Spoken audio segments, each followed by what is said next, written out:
सटीक चीज आप लोग को हम कल भी बोल रहे थे कि सटीक चीज ही पढ़ना है, जरूरत जितना है उतना ही पढ़ना है, एक्स्ट्रा नहीं करना है। मैथ रीजनिंग के लिए और सारा सेक्शन को जो है ना, हिस्ट्री ज्योग्राफी पॉलिटी जो भी सेक्शन है, सभी सेक्शन को जो है बांट के एक इस बुक में जो है किरण पब्लिकेशन का बताए थे, बिहार शिक्षक के लिए जो है गाइड आया है, सेल्फ स्टडी गाइड।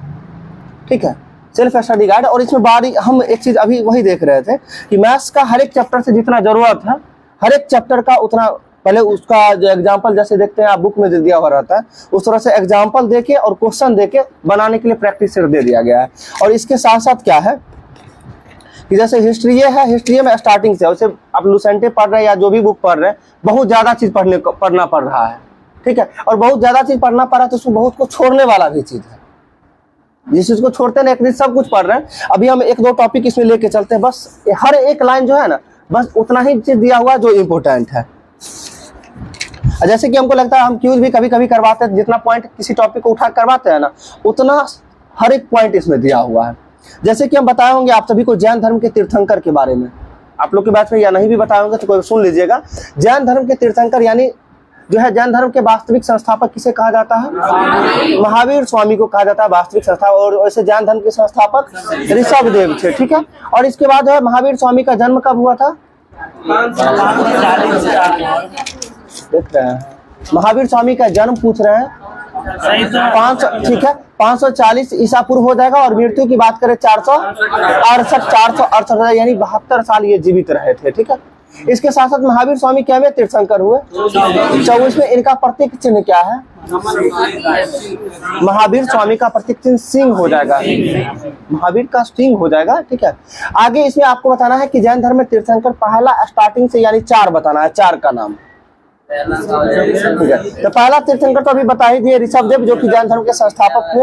दूसरा बताना है, दूसरा संभवनाथ, दूसरा अजितनाथ, तीसरा संभवनाथ। ठीक है, और चौथा अभिनंदन। ठीक है, पहला ऋषभदेव, दूसरा अजितनाथ, तीसरा संभवनाथ, चौथा अजितनाथ, सॉरी अभिनंदन, अजित बोला क्या दोबारा, चौथा अभिनंदन। चारों का प्रतीक चिन्ह पूछा जाता है। तो पहला का प्रतीक चिन्ह है सार जिसको बैल बोलते हैं। ठीक है, दूसरा का हाथी, तीसरा का घोड़ा और चौथा का बंदर। ठीक है, यानी बैल, हाथी, घोड़ा, बंदर, ध्यान रखिएगा। बैल यानी सार, हाथी, घोड़ा, बंदर जो है ये चारों का प्रतीक चिन्ह का क्रम हो गया। नाम चारों का याद हो गया होगा, ऋषभदेव, ठीक है, अजितनाथ, संभवनाथ और अभिनंदन, ये 4 नाम चारों का प्रतीक चिन्ह। इसके बाद जो है यानी 24वां महावीर स्वामी बताया, इनका प्रतीक चिन्ह क्या हो गया? सिंह हो गया। 23वां की बात करते हैं पार्श्वनाथ, और 23वें इनका तीर्थंकर यानी चिन्ह क्या हो जाएगा? सांप हो जाएगा। पार्श्वनाथ का जो है प्रतीक चिन्ह क्या हो जाएगा? सांप हो जाएगा। 22वां की यदि हम बात करते हैं तो 22वां का नाम क्या है? 22वां का अरिष्टनेमी। 22वां तीर्थंकर का अरिष्टनेमी, जिनका प्रतीक चिन्ह की बात करते हैं शंख ना, नहीं 21वां का शंख है। ठीक है, नील कमल यानी कमल हो जाएगा। हाँ ठीक है, 22वां का प्रतीक चिन्ह कमल हो जाएगा। और 21वां है नेमिनाथ, और नेमिनाथ का प्रतीक चिन्ह है शंख। और जैन धर्म में एकमात्र तीर्थंकर जिनके बारे में स्त्री एवं पुरुष में मतभेद बताया जा रहा है, उनका नाम बताना है मल्लीनाथ। और मल्लीनाथ क्या में तीर्थंकर थे? 19वें तीर्थंकर थे। कितना? 19वां तीर्थंकर, यानी पुरुष एवं स्त्री में मतभेद बताया जाता है, जो कि आगे चल के जो जैन धर्म को 2 भागों में बांटा गया था, एक श्वेतांबर और दूसरा दिगंबर। तो श्वेतांबर जो है जैन धर्म के यानी जो है यानी मल्लीनाथ को जो है स्त्री मानता था। क्या मानता था? स्त्री। यानी श्वेतांबर स्त्री और दिगंबर क्या मानता था? पुरुष मानता था, यानी स्त्री और पुरुष में मतभेद। और ये भी पूछा जाता है कि जैन धर्म के 19वें तीर्थंकर यानी मल्लीनाथ का प्रतीक चिन्ह क्या था? ठीक है, प्रतीक चिन्ह क्या था? कलश। ठीक है, कलश था। आगे आपको बताना है कैलाश पर्वत जो है जैन धर्म के किस तीर्थंकर से संबंधित है? कैलाश पर्वत जैन धर्म के किस तीर्थंकर से संबंधित है? ये सभी एनसीईआरटी या सीईआरटी बोलते हैं, उसमें दिया हुआ है सारा पॉइंट और उससे लेके दिया गया है। ये जो है कैलाश पर्वत जो है ऋषभदेव का शरीर त्याग जो हुआ था वो कैलाश पर्वत पर हुआ था। ऋषभदेव जो कि क्या में तीर्थंकर थे? प्रथम तीर्थंकर थे, सही है। और एक है समेध शिखर यानी समेध पर्वत, ये क्या में तीर्थंकर से संबंधित है? तो ये पार्श्वनाथ जो कि क्या में तीर्थंकर थे? 23वें तीर्थंकर थे। समेध शिखर पार्श्वनाथ से संबंधित है। माउंट आबू पर्वत जो है ये किसके लिए जाना जाता है? तो दिलवाड़ा के जैन मंदिर के लिए, और दिलवाड़ा का जैन मंदिर किस धर्म से संबंधित है? जैन धर्म से संबंधित है, सही है। आगे आपको बताना है बितुलांचल पर्वत जो है ये किसके लिए फेमस है? बितुलांचल पर्वत जो है किसके लिए फेमस है? तो महावीर स्वामी का प्रथम उपदेश जो दिया गया था, यानी प्रथम प्रवचन जो दिया गया था, ये कहाँ में दिया गया था? बितुलांचल पर्वत पे दिया गया था, बितुलांचल पर्वत पे। ठीक, क्या हुआ? सारनाथ गौतम बुद्ध की बात करते हैं। गौतम बुद्ध का प्रथम उपदेश कहाँ दिया गया था? सारनाथ में। और सर्वाधिक उपदेश कहाँ दिया गया था? श्रावस्ती में दिया गया था, जो कि कौशल की राजधानी श्रावस्ती में दिया गया था। ठीक है, आगे आपको बताना है प्रथम जैन संगीति जो है कब हुआ था? प्रथम जैन संगीति पूछ रहे हैं। ठीक है, 322 देता है उसे चतुर्थ ईसा पूर्व समझिए, चौथी ईसा पूर्व में जो है प्रथम जैन संगीति हुआ था, जिसके अध्यक्ष कौन थे? स्थूलभद्र अध्यक्ष थे, सही है। आगे आपको बताना है प्रथम जैन संगीति में जो है कि जैन धर्म के कितने ग्रंथ का जो है संकलन किया गया था?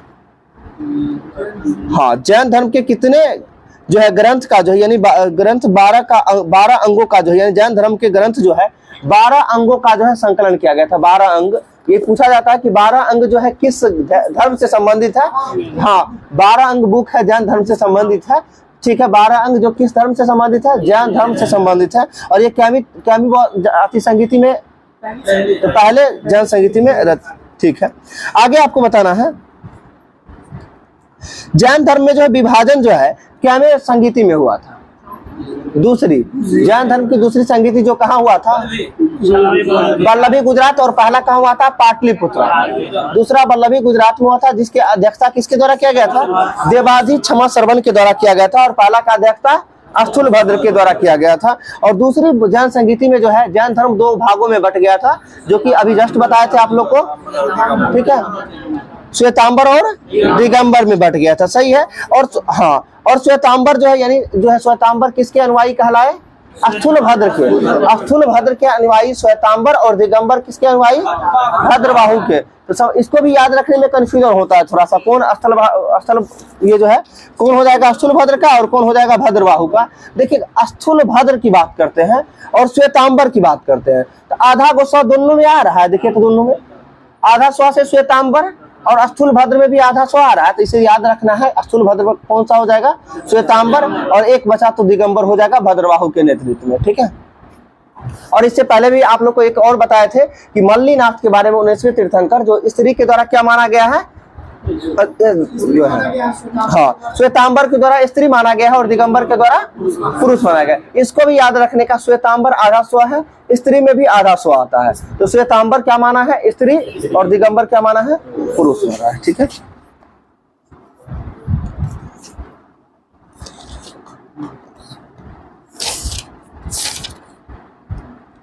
आगे बताना है बौद्ध धर्म जो है गौतम बुद्ध के जीवन की घटनाएं में गृह त्याग की घटना को क्या कहा गया है?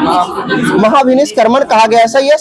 ज्ञान प्राप्त होने की घटना को क्या कहा गया है? संबोधि या फिर धर्म चक्र परिवर्तन भी देता है। कहीं प्रथम उपदेश जो दिए हैं उसको धर्म चक्र परिवर्तन कहा जाता है। ठीक है, यानी प्रथम उपदेश क्या कहलाया? धर्म चक्र परिवर्तन। और ज्ञान प्राप्त होने की घटना को संबोधि बोलते हैं। ठीक है, और आगे जो निर्वाण प्राप्त की क्या कहा जाता है? निर्वाण, महापरिनिर्वाण बोलते हैं, सही है। आगे आपको बताना है बौद्ध धर्म में जो है अष्टांगिक मार्ग जो था, अष्टांगिक मार्ग ये किसके द्वारा दिया गया था? यानी गौतम बुद्ध जो है किस मार्ग का प्रतिपादन किए थे? अष्टांगिक मार्ग का प्रतिपादन किए थे। ठीक है, जिसमें से बताना है बुद्ध के गर्भ में आने का प्रतीक क्या था? हाथी हो जाएगा, बिल्कुल सही है, हाथी हो जाएगा। और जन्म का प्रतीक क्या था? कमल हो जाएगा। जन्म का प्रतीक क्या हो जाएगा? कमल हो जाएगा, सही है। बताना है घोड़ा जो है किसका प्रतीक था? गृह त्याग का प्रतीक था घोड़ा, सही है। आगे आपको बताना है पीपल किसका प्रतीक था? ज्ञान प्राप्ति का प्रतीक था पीपल, सही है। आगे बताना है समृद्धि का प्रतीक क्या था? समृद्धि पूछ रहे हैं। समृद्धि का प्रतीक शेर था। ठीक है सर, हाँ। समृद्धि मतलब क्या हो? यानी आगे बढ़ना, यानी संपूर्ण समृद्धि की बात करते हैं। ये हो जाएगा, इसका प्रतीक चिन्ह है शेर। ठीक है, निर्वाण का प्रतीक चिन्ह क्या था? पद चिन्ह था। और मृत्यु का प्रतीक चिन्ह क्या था? स्तूप हो जाएगा, मृत्यु का प्रतीक चिन्ह, सही है। आगे आपको बताना है मिलिंद पन्हों में जो है किस किस के बारे में बताया गया है? मीनांडर और नागसेन के बारे में जो है मिलिंद पन्हों में बताया गया है, मीनांडर और नागसेन के बारे में। सही है। आगे आपको बताना है भारतीय राष्ट्रीय आंदोलन का क्रम जो है 1885 से लेकर कब तक चला है? 1905 तक चला है, 1885 से 1905 तक, जिसमें आपको बताना है भारत में राष्ट्रीय आंदोलन का प्रारंभ कब से माना जाता है? तो 1885 से माना जाता है। ठीक है, आगे आपको बताना है और इस तब से जो है यानी भारतीय राष्ट्रीय कांग्रेस का स्थापना कब हुआ था? 1885 में हुआ था। सही है। इसका प्रथम अधिवेशन कहाँ हुआ था? मुंबई में हुआ था। सही है। इसकी अध्यक्षता रमेश चंद्र बनर्जी के द्वारा किया गया था। सही है। आगे आपको बताना असहयोग आंदोलन कब जो है प्रारंभ हो गया था? 1920 में, 1 अगस्त 1920। और इस तिथि को जो है किनकी मृत्यु हो गई थी? बाल गंगाधर तिलक की मृत्यु हो गई थी। सही है। आगे आपको बताना खिलाफत आंदोलन कब प्रारंभ हुआ था? 1919 में जो है खिलाफत आंदोलन प्रारंभ हो गया था। सही है। होम रूल लीग आंदोलन बताइएगा। 1916 हो जाएगा होम रूल लीग आंदोलन। सही है। आगे आपको बताना सर्वप्रथम जो है कहाँ में जो है आयरिश नेता रेडमांड के नेतृत्व में जो है होम रूल लीग की स्थापना की गई थी? क्वेश्चन को अच्छा से सुनिएगा। ठीक है। कहा गया सर्वप्रथम कहाँ में जो है आयरिश नेता रेडमांड के नेतृत्व में होम रूल लीग की स्थापना की गई थी? तो ये आयरलैंड में। आयरिश यानी कहाँ हो जाएगा? आयरलैंड में। और आयरिश नेता भी थे रेडमांड, इनके नेतृत्व में जो है होम रूल लीग की स्थापना की गई थी। और भारत में बात करें बाल गंगाधर तिलक के द्वारा जो है महाराष्ट्र में जो है होम रूल लीग की स्थापना किया गया था, जिसका केंद्र कहाँ स्थापित किया गया था? पूना को स्थापित किया गया था, जो बाल गंगाधर तिलक के द्वारा कब स्थापित किया गया था? 28 अप्रैल 1916 को। सो रहे हैं सर, सो रहे हैं। ठीक है। आगे बताना है सितंबर 1916 में फिर एनिवेशन के द्वारा किया जाता है। और एनिवेशन कहाँ करती है? मद्रास में करती है, जो कि Akhil Bharatiya home rule league की स्थापना करती है। ठीक है। आगे आपको बताना है जो है न्यू इंडिया पत्रिका जो है किनके द्वारा? एनिवेशन के द्वारा। और एक कॉमनवेल्थ पत्रिका जो था एनिवेशन के द्वारा। और इन दोनों में जो है होम रूल लीग का प्रचार किया गया था, इन दोनों पत्रिका में। ठीक है। आगे आपको बताना है बाल गंगाधर तिलक का पत्र कौन था? केसरी, जो किस भाषा में था? केसरी था मराठी में। और मराठा किस भाषा में था? मराठा अंग्रेजी में। मराठा अंग्रेजी होगा, सुन लीजिए। केसरी मराठी में और मराठा अंग्रेजी में। ये किनके द्वारा था? बाल गंगाधर तिलक के द्वारा। और इस पत्रिका में भी जो है किसका प्रचार किया गया था? होम रूल लीग का प्रचार किया गया था। इससे पहले आपको बताया कॉमन जो है न्यू इंडिया और कॉमनवेल्थ। और इसके कॉमनवेल्थ न था, कॉमनवेल्थ कॉमनवेल्थ होगा, कॉमनवेल्थ नहीं होगा। कॉमनवेल्थ पत्रिका था जो एनिवेशन के द्वारा।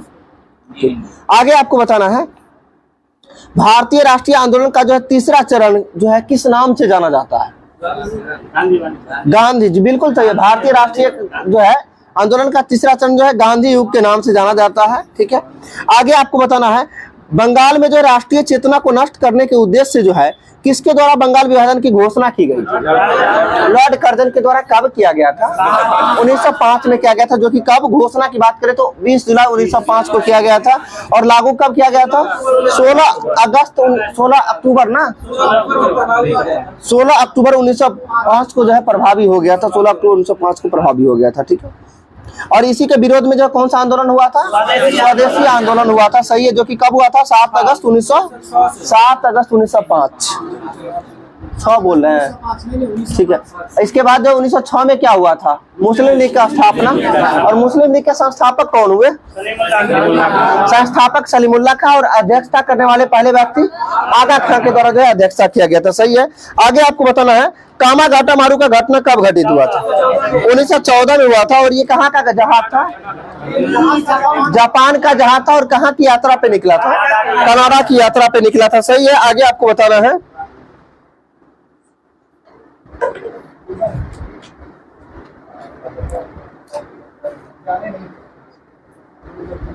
क्या हुआ?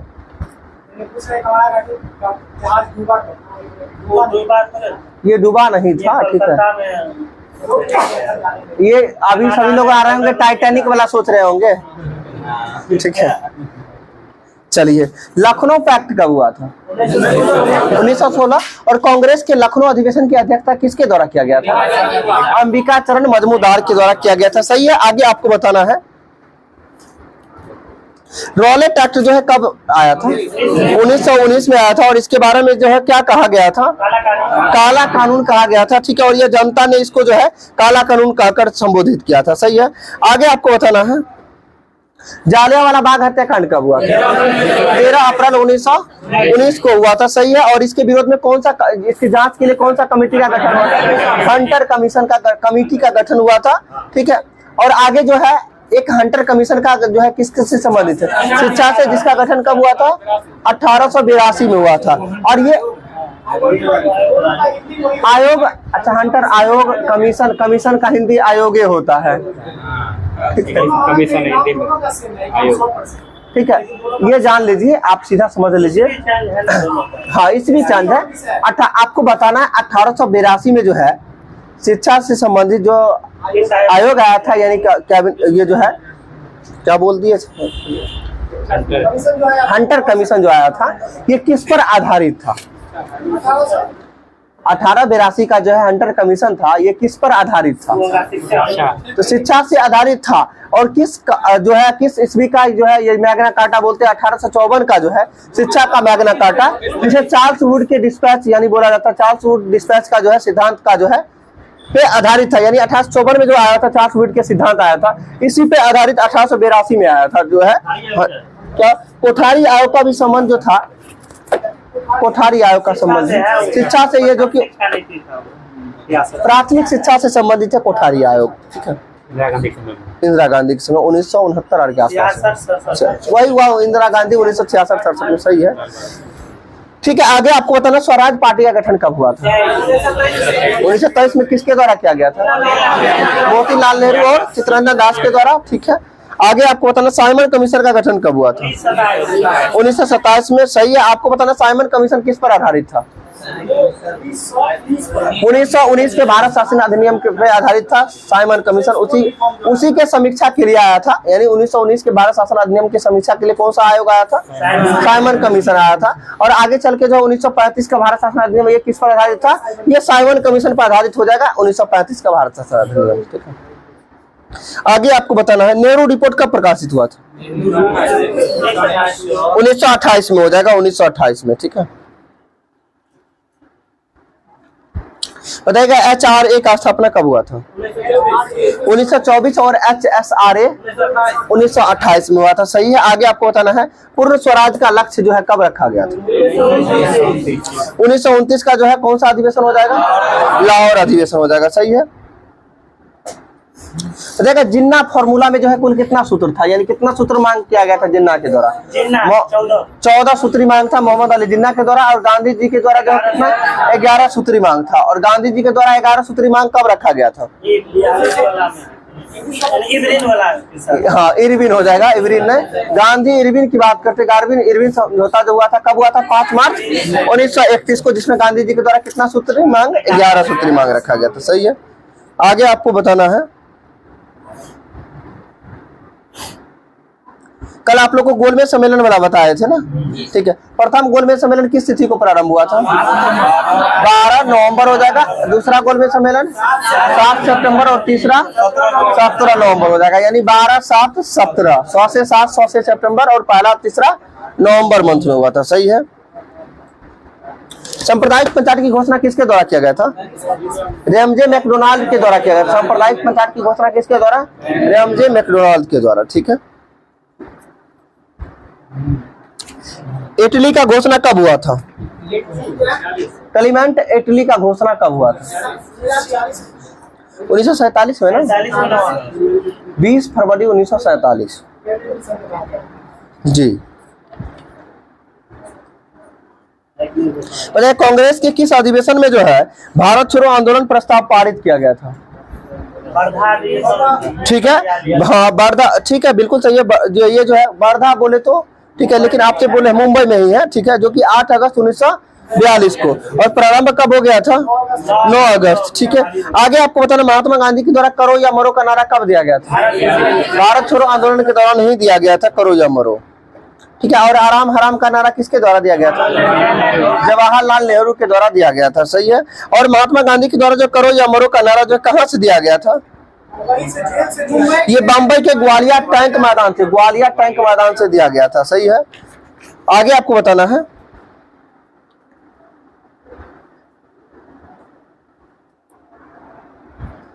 बिहार व होम रूल आंदोलन जो है, तो होम रूल की स्थापना जो है बिहार में कब हुआ था? बिहार में 16 दिसंबर 1916 को पटना के बांकीपुर में आयोजित एक सभा में की गई थी।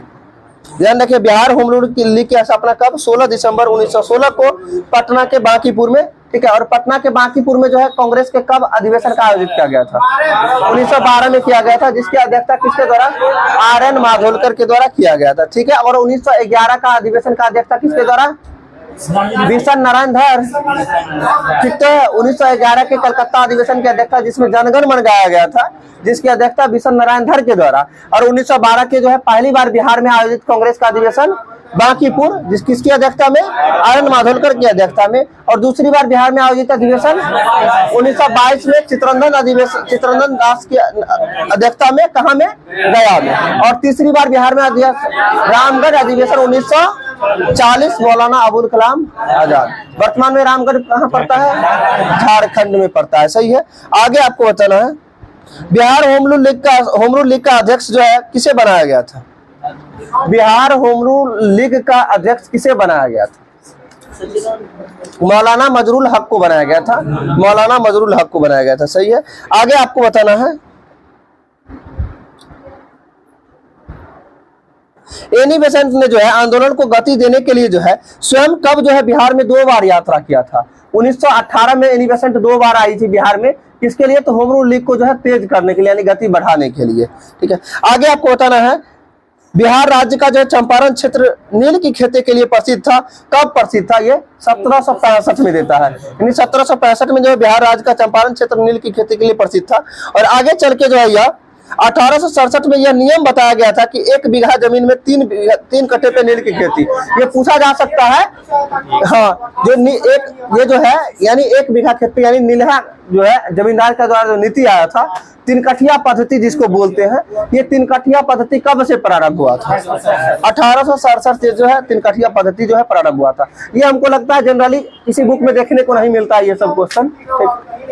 क्या हुआ? विकिपीडिया के अलावा कहीं नहीं है, और NCERT में है, ठीक है। उसी चीज वहीं से उठा के दिया है सारा डाटा। आगे आपको बताना है,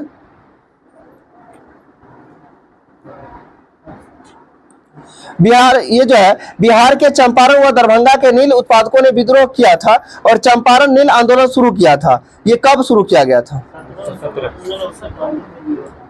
ये देता है 1867 से लेकर 88 तक देता है, यानी उसी वर्ष से जो है प्रारंभ हो गया था विरोध करना, ठीक है। और बिहार में जो इस आंदोलन को जो है राष्ट्रीय नेता किसे कहा गया?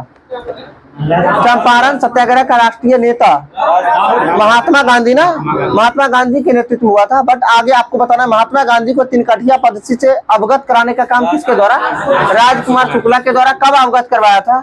1916 के लखनऊ अधिवेशन में करवाया था जाके, ठीक है। आगे आपको बताना है, दिया हुआ भी है इसमें, राजकुमार शुक्ला ने ही जो है गांधी जी का ध्यान यूरोपियन नील बागान मालिकों द्वारा किसानों के शोषण की ओर जो है आकर्षित किया था, ठीक है। और आगे चल के जो है 15 अप्रैल 1917 को जो है गांधी जी राजकुमार शुक्ला के साथ जो है चंपारण पहुंचे थे। यानी गांधी जी राजकुमार शुक्ला के साथ जो है चंपारण कब पहुंचे थे? 1917 में, यानी 15 अप्रैल 1917 को पहुंचे थे। और इसी वर्ष इन्होंने जो है चंपारण सत्याग्रह शुरू कर दिया था। आगे आपको बताना है, किसानों से जुड़े इस सत्याग्रह के गतिरोध को दूर करने के लिए जो है अंततः बिहार के उपराज्यपाल उसमें कौन थे? बिहार के उपराज्यपाल एडवर्ड गेट था, ठीक है। वहां बिहार का उस समय जो है 1917 में बिहार का उपराज्यपाल कौन था? एडवर्ड गेट था। और गेट के द्वारा जो है गांधी जी को गेट ने बुलाया 10 जून 1917 को, यानी आप 15 अप्रैल को आए थे, 10 जून 1917 को एडवर्ड गेट के द्वारा जो है बुलाया गया गांधी जी को। और जो है एक समिति का यानी गठन किया गया था, यानी इस आंदोलन को समाप्त करने के लिए। और आगे चल के जो है चंपारण एग्रीगेरियन कमेटी नामक इस समिति ने जो है गांधी जी को भी सदस्य बनाया गया था। यानी किस कमेटी का गठन किया गया था? चंपारण एग्रीगेरियन कमेटी का गठन किया गया था, ठीक है। किससे संबंधित था चंपारण एग्रीगेरियन कमेटी का संबंध? नील आंदोलन से, यानी चंपारण सत्याग्रह से संबंधित था, ठीक। कुछ पता ही नहीं चलेगा कहाँ से आ रहा है, सही बात है।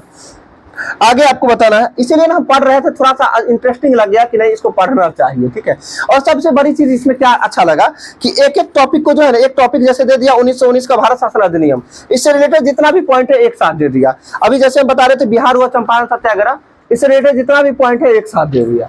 ये इसमें पढ़ने में जो है थोड़ा इंटरेस्टिंग लगता है, भले ही लगेगा आपको कि हम बहुत कम चीज पढ़े हैं, लेकिन आपको ये अंदर से कॉन्फिडेंस मिलेगा कि नहीं हम जो भी चीज पढ़े वो याद हो रहा है, ठीक है। वही चीज होता है ना, हम बता रहे हैं ना, जिस समय 8th 9th में थे उस समय देखते थे जो कंपटीशन का तैयारी मेरे घर के बगल में अंकल लोग करते थे, उनका कॉपी देखते थे ना, पढ़ने में बहुत मजा आता था। मजा इसलिए आता था कि सजा के लिखा हुआ रहता था और यही सब बात लिखा हुआ रहता था, पढ़ने में मजा आता था। लेकिन वही बुक एनसीईआरटी पढ़ते थे उसमें कुछ पता ही नहीं चलता था, ठीक है। वही चीज होता है, सजा के लिखा हुआ रहता है, भले ही इसी चीज को एनसीईआरटी में पढ़ेंगे आप, पता चलेगा इतना ही बात को पढ़ने में 1 घंटा लग गया, कुछ पता ही नहीं चला क्या पढ़े नहीं पढ़े, सो ठीक है। और सबसे बड़ी चीज आप लोग के लिए खास करके है, थोड़ा पढ़ने का तरीका बदलिएगा। हम ऐसे नहीं कोशिश करते थोड़ा सा कम बताएं आप बोले इस मामले में, लेकिन थोड़ा जरूरी होता है। आप लोग पढ़ते हैं, लगता है याद नहीं हो पा रहा है, कारण है इसका, आप एक बार पढ़िएगा कोई भी चीज कितना परसेंट आप गेन कर पाइएगा, किसी को नहीं हो पाएगा। अगर एक बार पढ़ने से अगर यदि सबको सब कुछ याद हो जाए तो फिर कंपटीशन इतना मुश्किल थोड़ी ना रहता।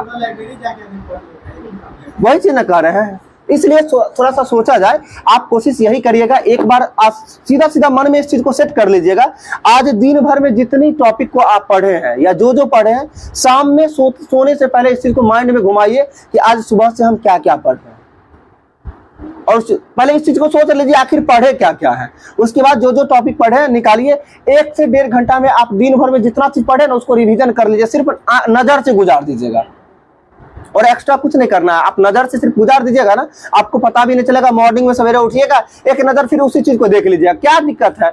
आप थोड़ा कम ही पढ़िए ना, लेकिन अगर कॉन्फिडेंस के साथ पढ़ते जाइएगा तो पता नहीं चलेगा, बहुत आनंद आएगा। नहीं तो पता चलेगा पढ़ते जा रहे हैं, पीछे क्या पढ़े सारा चीज गायब हो गया, इससे फायदा नहीं ना होगा। आपको बेनिफिट के लिए पढ़ना है, आप कोशिश करिए कम ही चीज को पढ़े, लेकिन बार बार रिवीजन करें। कम पढ़िए, अभी होमवर्क आप लोग का बहुत आगे चल गया होगा, हमको लगता है 1-2 सेक्शन खत्म हो गया होगा, ठीक है। हिस्ट्री तो लगभग खत्म हो गया होगा, नहीं तो खत्म होने की स्थिति में होगा, ठीक है। कौन कौन सा सेक्शन चल रहा है अभी? अब बताइए, इंडियन हिस्ट्री सीधा खत्म है, वर्ल्ड हिस्ट्री भी खत्म होने वाला है, ठीक है। इंडियन पॉलिटी भी खत्म हो गया होगा, बायोलॉजी भी लास्ट है। अब ईमानदारी से सिर्फ सोच के देखिएगा कि आपको कितना परसेंट याद है, सिर्फ अभी सोच के देखिएगा कितना परसेंट याद है, तो लगभग पता चलेगा कि कुछ नहीं पता चल रहा है क्या याद है नहीं है। बस कारण यही है कि रिवीजन करने का काम नहीं किए हैं, ठीक है। कम से कम एक चीज को पढ़ते हैं उसको 3 बार रिवीजन कीजिए, कम से कम, ठीक है। एक बार तो पढ़े हैं, दूसरी बार रात में सोते टाइम रिवीजन कर लीजिए, सुबह उठिए एक नजर देख, रिवीजन करने में ज्यादा समय नहीं लगता है। आज हम मैथ्स के क्लास में जो है रिवीजन 1 सप्ताह का क्लास का रिवीजन करवाए थे, और 1 सप्ताह में जो पढ़ाए थे उसको रिवीजन करवाने में आधा घंटा का समय लगा। जितनी बात बताए थे आधा घंटा में सारा बात को रिवाइज करवा दी। इसमें क्या है कि रिवीजन आप आपका पढ़ा हुआ है, आप खुद पढ़े, आपको पता है कि कहाँ पे क्या चीज को विशेष फोकस करना जरूरी है। आप उसको एक नजर खाली सिर्फ नजर से गुजार दीजिए ना, तो थोड़ा सा कॉन्शियस होके करिए, मेहनत कर रहे हैं, ठीक है। आगे बताइएगा,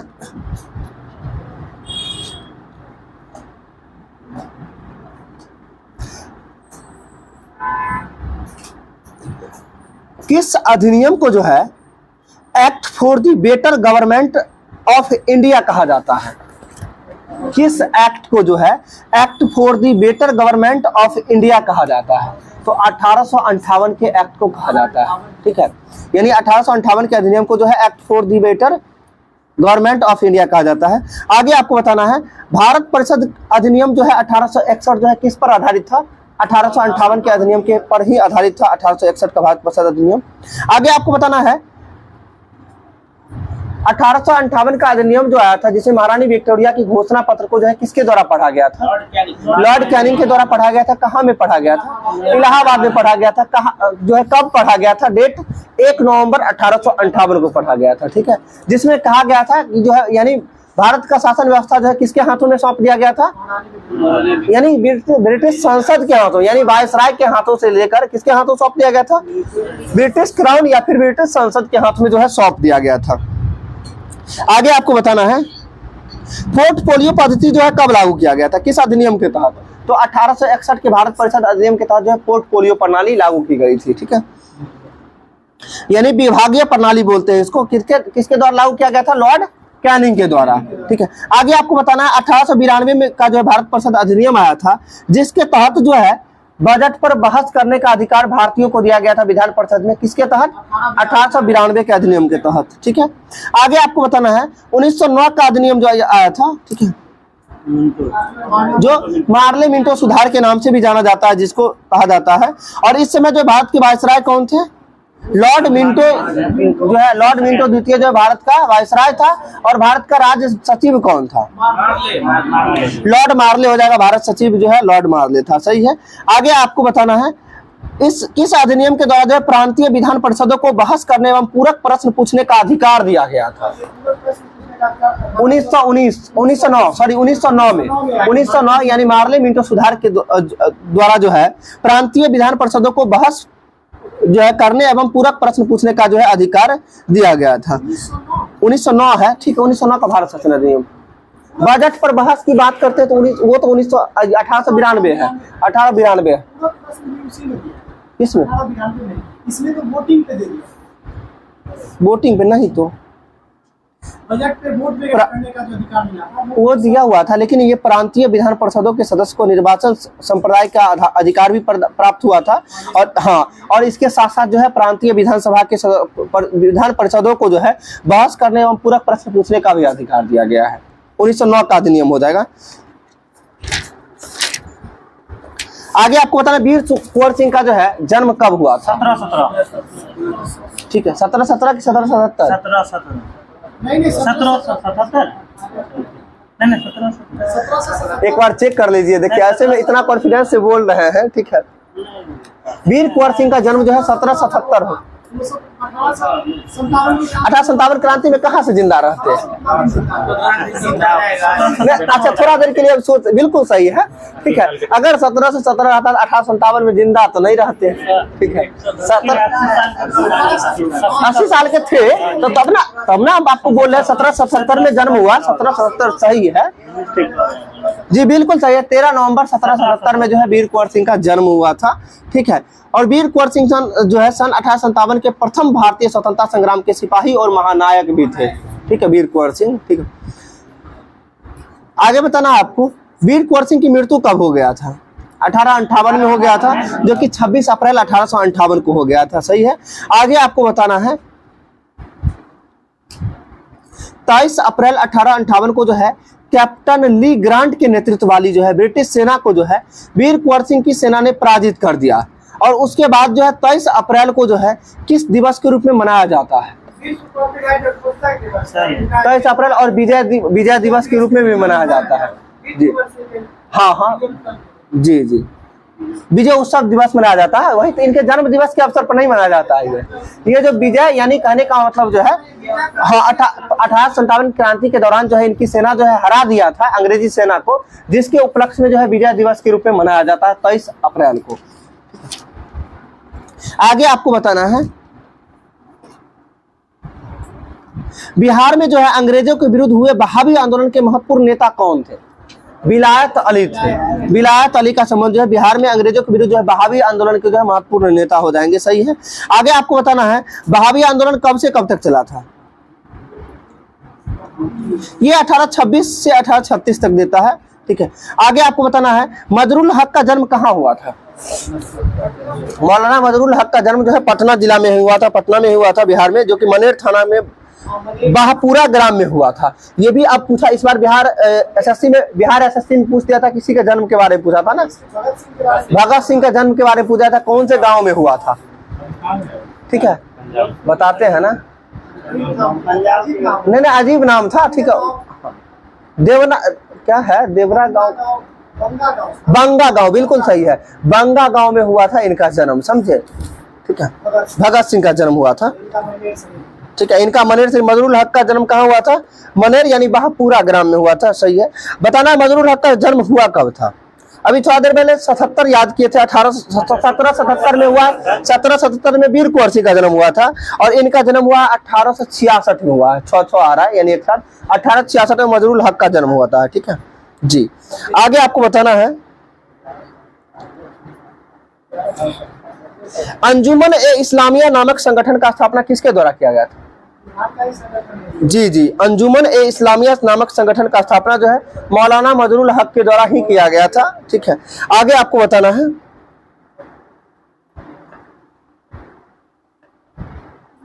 जब बिहार में जो है होम रूल लीग का स्थापना हुआ था तो सभापति किन्हें चुना गया था? मौलाना मजरूल हक को जो है बिहार होम रूल लीग का जो है सभापति चुना गया था। सही है, आगे आपको बताना है डॉक्टर सच्चिदानंद सिन्हा का जो है जन्म कब हुआ था? 1871 में हुआ था, जो कि साहबाद में हुआ था और कहां पड़ता है? बक्सर में पड़ता है। ठीक है जी, आगे आपको बताना है भारतीय संविधान सभा के प्रथम अध्यक्ष कौन थे? डॉक्टर सच्चिदानंद सिन्हा हो जाएंगे ना। भारतीय संविधान सभा के प्रथम अध्यक्ष की बात करें या फिर प्रथम अस्थायी अध्यक्ष की भी बात करें, कौन हो जाएंगे? सच्चिदानंद सिन्हा। और सच्चिदानंद सिन्हा का जन्म कहाँ हुआ था? बिहार से ही संबंधित हो जाएंगे। और बिहार के कहाँ? बक्सर। और कब हुआ था जन्म? 1871 में जन्म हुआ था, 10 नवंबर 1871 में हुआ था। सही है, आगे आपको बताना है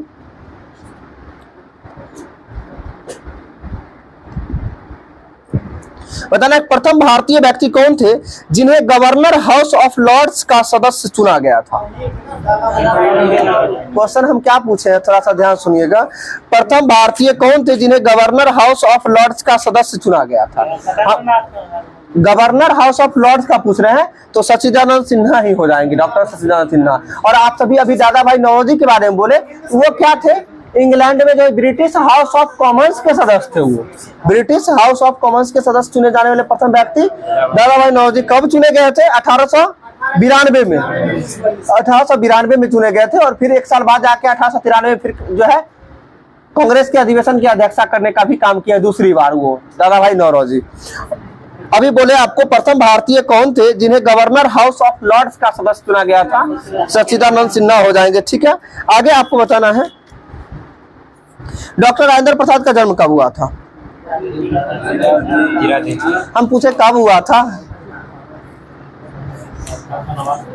हम जानते हैं, देख रहे हैं आसान आसान क्वेश्चन है और बिहार से है और बिहार भी आप शिक्षक की तैयारी भी कर रहे हैं।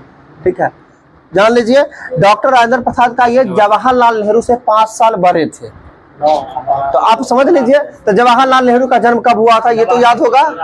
ठीक है, 14 नवंबर 1889 को जो है जवाहरलाल नेहरू का जन्म हुआ था और इनसे 5 साल ये बड़े थे डॉक्टर राजेंद्र प्रसाद। तो इनका जन्म कब हो जाएगा? 1884 को, जो कि 3 दिसंबर 1884 को हुआ था। और ठीक तो है, 1884 3 दिसंबर 1884 को हुआ था। 65 84 5 89। ठीक है, आगे आपको बताना है जवाहरलाल नेहरू के बारे में बोल रहे थे अभी। इनके जन्म के दिवस के अवसर पर जो है कौन सा गाड़ी चलाया गया था? यानी शताब्दी 100 साल बाद जो है शताब्दी एक्सप्रेस, जवाहरलाल नेहरू के 100 साल बाद जो है यानी जन्म के 100 साल बाद शताब्दी एक्सप्रेस चला था। और महात्मा गांधी के 100 साल बाद कौन सा चला था राजधानी एक्सप्रेस। और राजधानी एक्सप्रेस कब से चल रहा है तो जान लीजिए 2 अक्टूबर 1869 की जगह 1969, यानी 2 अक्टूबर 1869 महात्मा गांधी का जन्म हुआ था। 100 साल बाद यानी 2 अक्टूबर 1969 को राजधानी एक्सप्रेस पहली बार चला था। और शताब्दी एक्सप्रेस पहली बार कब चला था? 14 नवंबर 1989 ना, 1989 चला था शताब्दी एक्सप्रेस। आगे आपको बताना है, अभी बोल रहे थे 3 दिसंबर के बारे में। 3 दिसंबर को किस दिवस के रूप में मनाते हैं? विश्व विकलांग दिवस के रूप में मनाते हैं। कंप्यूटर साक्षरता दिवस बताइएगा। 2 दिसंबर कंप्यूटर साक्षरता दिवस मनाया जाता है। ठीक है, और 1 दिसंबर विश्व एड्स दिवस। आज के क्वेश्चन में इसमें से एक क्वेश्चन होगा कोई सा, ना विश्व विकलांग दिवस था 3 दिसंबर को। ठीक है, और बताइएगा 7 दिसंबर को कौन सा दिवस मनाया जाता है? सशस्त्र सेना का झंडा दिवस। सशस्त्र सेना का झंडा दिवस हो जाएगा 7 दिसंबर को मनाया जाता है। ठीक है, आगे आपको बताना है डॉक्टर राजेंद्र प्रसाद का जन्म जो है कहाँ हुआ था? जीरादेई, जो कहाँ कौन जिला में पड़ता है? सिवान में पड़ता है। सही है, आगे आपको बताना है और संविधान निर्मात्री सभा का जो है प्रथम अस्थायी अध्यक्ष डॉक्टर राजेंद्र प्रसाद। देख रहे हैं सब कुछ बिहार से ही है। ठीक है जी, संविधान निर्माण में जो निर्वाचित सभा में जो है प्रथम अस्थायी अध्यक्ष डॉक्टर राजेंद्र प्रसाद को किस तिथि को चुना गया था? 11 दिसंबर 1946 को चुना गया था। 11 दिसंबर 1946 को दूसरा बैठक था ये। पहला बैठक 9 दिसंबर 1946 को हुआ था, जिसमें सच्चिदानंद सिन्हा को अस्थायी अध्यक्ष के रूप में, और आपको ये भी बताना है सच्चिदानंद सिन्हा के द्वारा जो है अस्थायी उपाध्यक्ष के रूप में किसे मनोनीत किया गया था? हम कई बार बताए हैं, फ्रैंको क्यारो हो जाएगा, एंथोनी नहीं। फ्रैंको क्यारो एंथोनी था, फ्रैंको एंथोनी हो जाएगा, क्यारो बोला गया, फ्रैंको एंथोनी। वो फ्रैंको क्यारो के नेतृत्व में जो है फ्रांसीसी ईस्ट इंडिया कंपनी का स्थापना, कोठी का स्थापना हुआ था सूरत में। ये फ्रैंको एंथोनी को जो है डॉक्टर सच्चिदानंद सिन्हा के द्वारा उपाध्यक्ष के रूप में जो है मनोनीत किया गया था, ठीक है। और संविधान सभा का उपाध्यक्ष किसे कहा जाता है? किसे? संविधान सभा का उपाध्यक्ष, और अस्थायी नहीं लगा है उपाध्यक्ष, एससी मुखर्जी यानी हरिश्चंद्र मुखर्जी हो जाएंगे, ठीक है। आगे आपको बताना है बिहार राज्य के प्रथम मुख्यमंत्री कौन थे?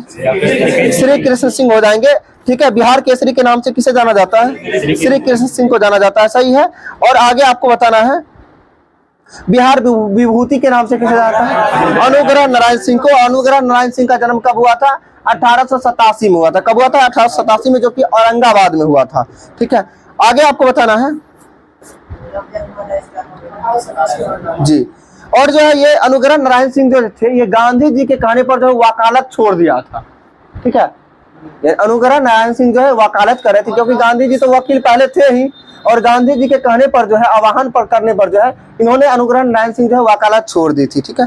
आगे आपको बताना है अनुग्रह नारायण सिंह जो बिहार के पहले उप मुख्यमंत्री सह वित्त मंत्री रह चुके हैं, ठीक है। यानी बिहार के पहले जो है उप मुख्यमंत्री और जो है सह वित्त मंत्री कौन थे? अनुग्रह नारायण सिंह हो जाएंगे, सही है। आगे आपको बताना है महात्मा गांधी एवं डॉक्टर राजेंद्र प्रसाद के साथ जो है चंपारण सत्याग्रह में जो महत्वपूर्ण भूमिका निभाने का काम जो है अनुग्रह नारायण सिंह भी किए हैं, ठीक है।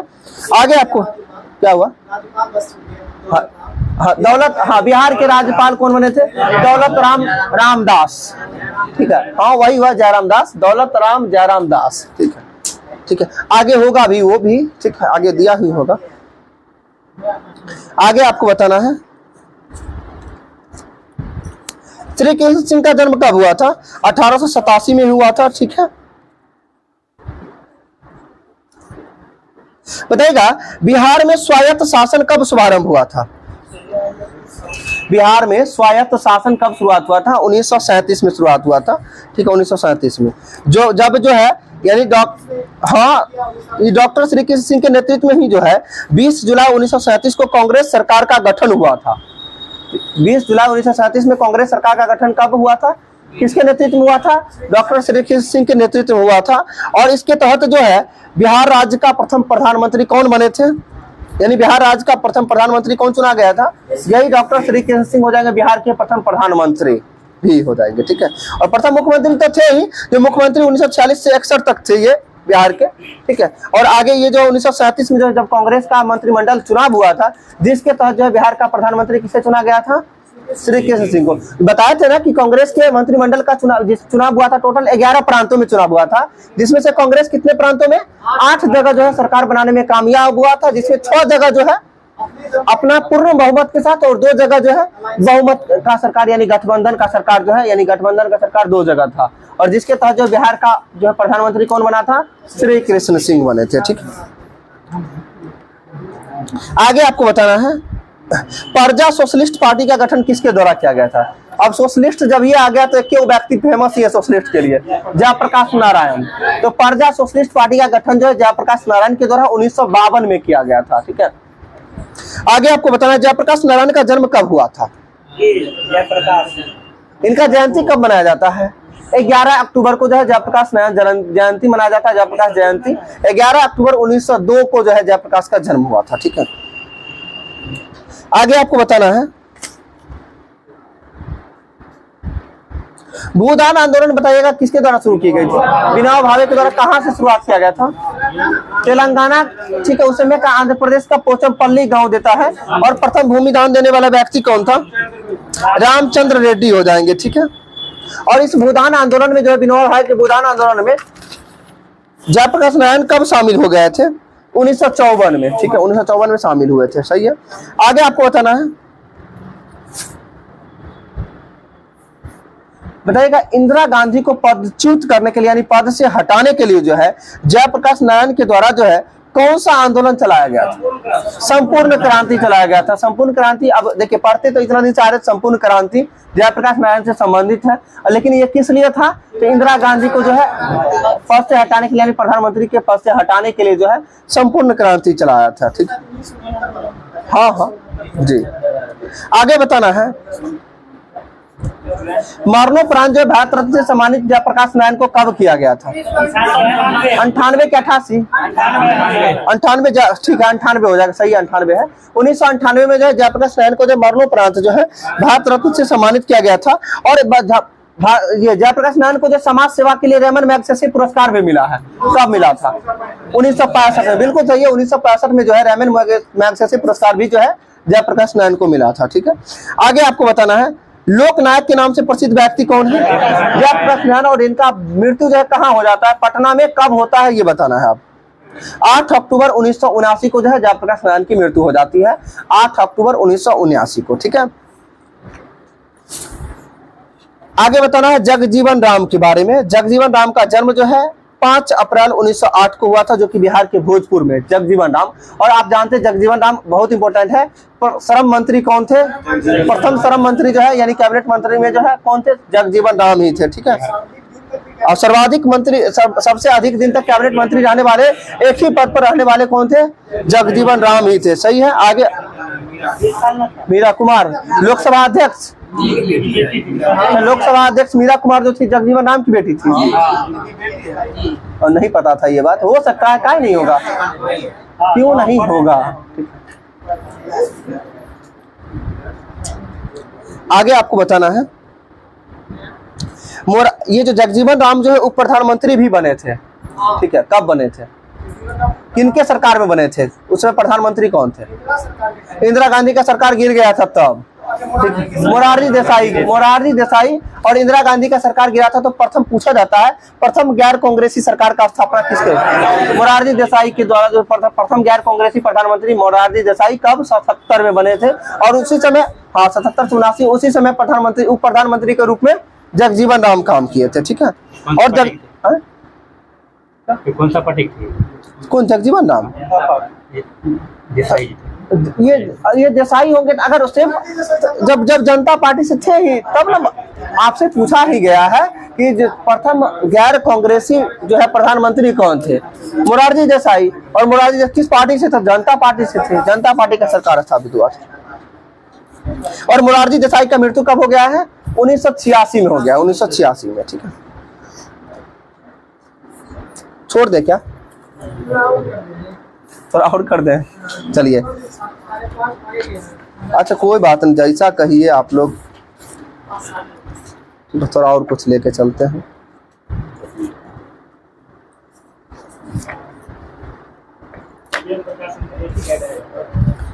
एक इसका एक ही है, 1 to 5 के लिए अलग है, 9 10 के लिए अलग है।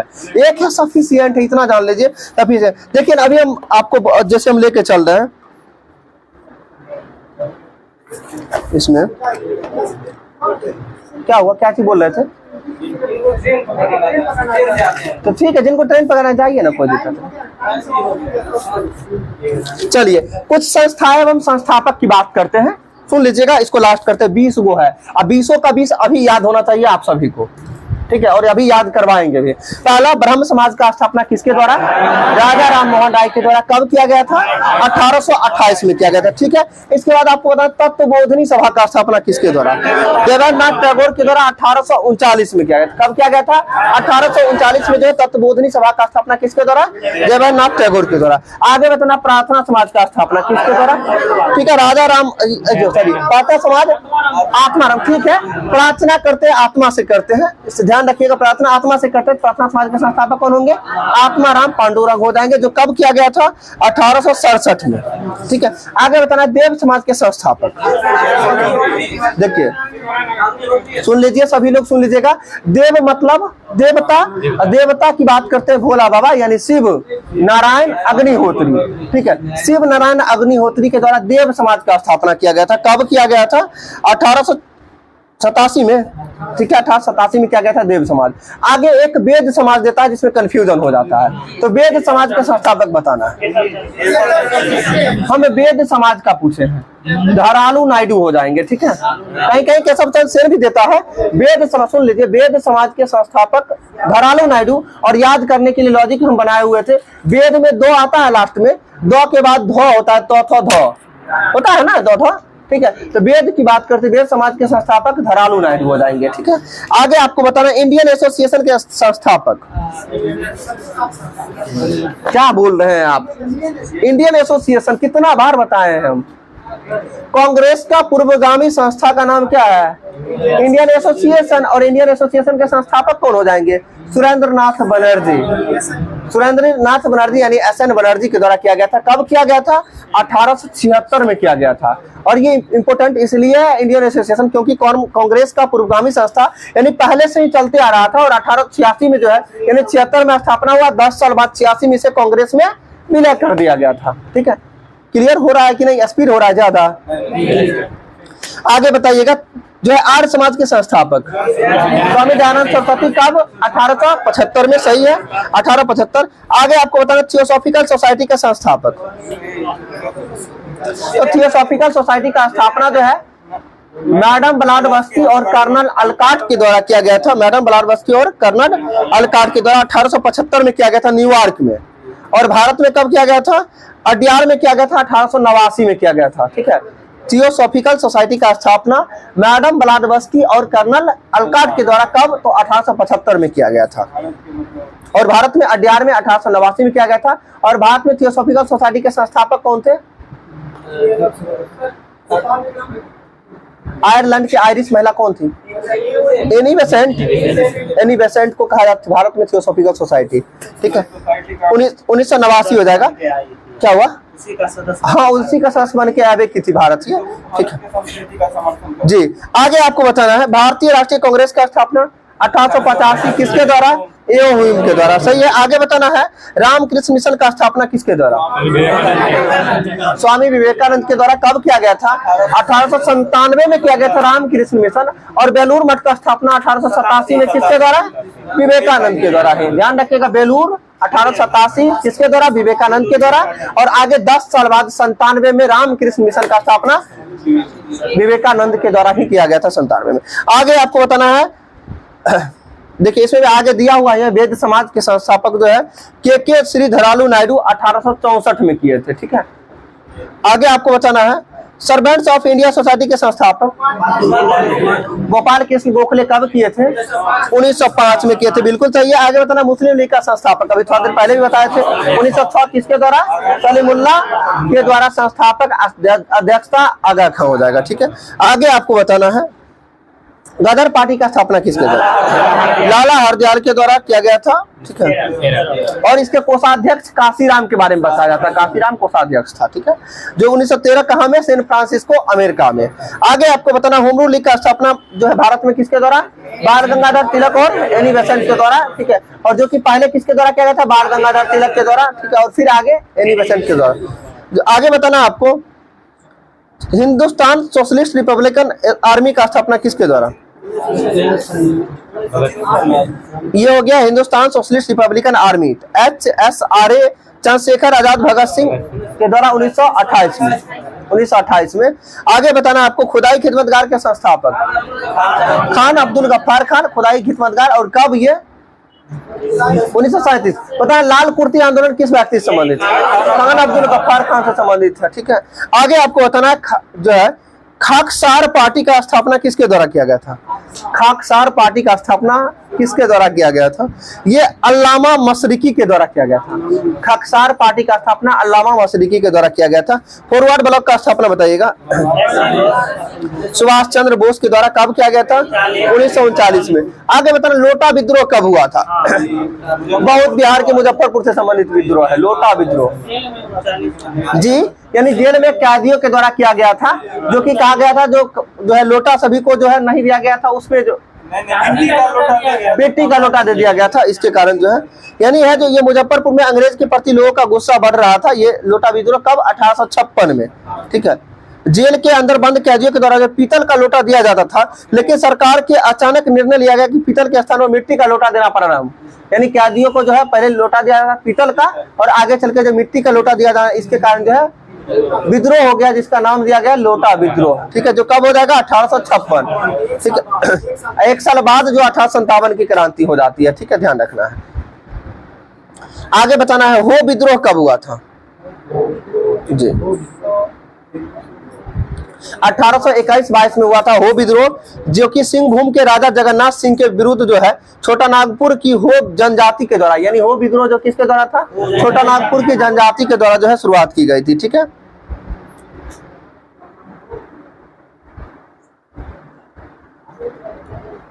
आगे बताना है बहावी आंदोलन, और भारत में जो है इस आंदोलन के जन्मदाता कौन थे। बहावी आंदोलन के भारत में जो है बहावी आंदोलन के जन्मदाता कौन थे, तो ये सैयद अहमद बरेलवी जो है शहीद थे। बहावी आंदोलन के जन्मदाता कौन थे, सैयद अहमद बरेलवी शहीद थे। सही है, आगे आपको बताना है बिहार में जो है बहावी आंदोलन का दमन कब हुआ था। बिहार में बहावी आंदोलन का दमन जो है 1863 में हुआ था। कब हुआ था, 1863 में। 1863 में किसका स्थापना हुआ था, रेड क्रॉस का स्थापना हुआ था। और रेड क्रॉस का स्थापना किसके द्वारा, हेनरी ड्यूनेंट के द्वारा किया गया था। रेड क्रॉस का स्थापना कब, 1863, 8 मई 1863 को किया गया था। ठीक है, आगे आपको बताना है कोल विद्रोह कब हुआ था। 1831-32 में जो है कोल विद्रोह हुआ था। 1831-32 में।